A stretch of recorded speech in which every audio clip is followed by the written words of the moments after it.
Good morning. I'm Teresa James. Welcome to my home in Paradise, California. Got a new do for you. Spring is almost over, summer's coming, so I chopped it off for the warm weather. Hope you like it. Today I am making for you an incredible Philly pecan pie. Can you imagine? Pecans in Philly. I'm making my one crust for my 9-inch pie shell. And I have here in my mixing bowl 1 1/4 cups of all-purpose flour, 1 stick of cold hard butter, a 1/2 teaspoon of salt, a 1/4 teaspoon of nutmeg, and a tablespoon of sugar. When I'm doing a sweet pie, I like to use a little sugar and a little spice just to make the crust something special to go along with that filling. So I'm going to blend this all together, and then I'm going to roll it out, put it in my pie shell and flute it, and then I'll show you how I'm going to make that Philly pecan filling. My pie crust, which I put some nice cold water in, of course, to blend it all together, is in a bag in the fridge for a minute while I chop my pecans.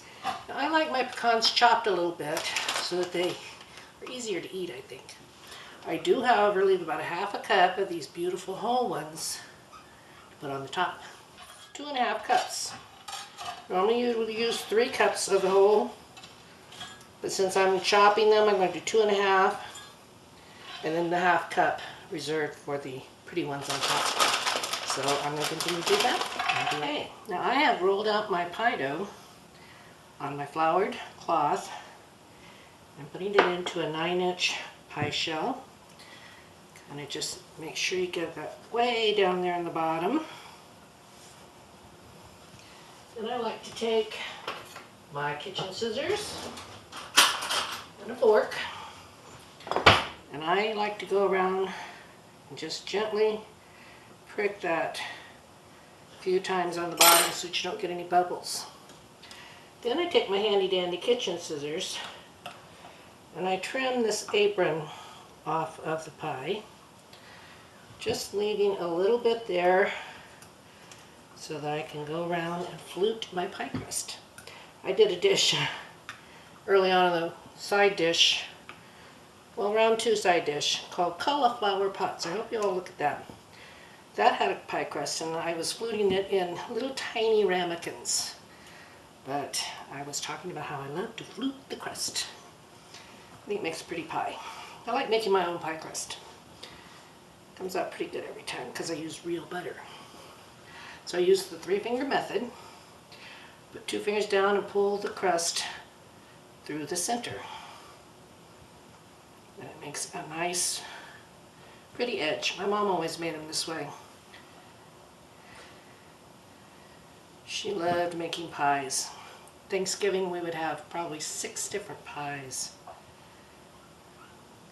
What she called nut pies. She didn't usually use the pecans because they were so pricey, and they still are.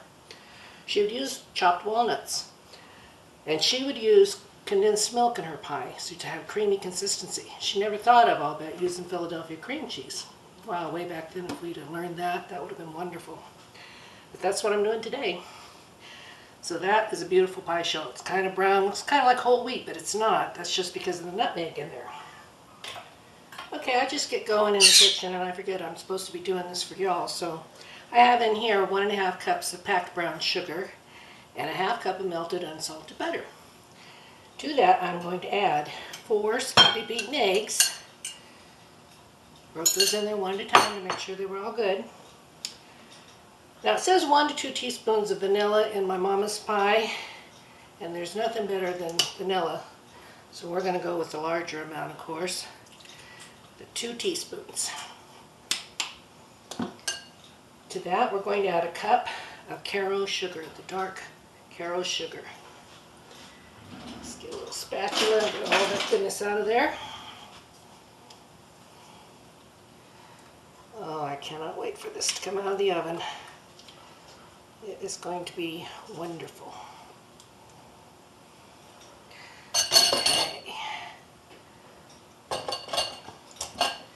And then to that, we are going to add a 1/2 cup of our whipped Philadelphia cream cheese.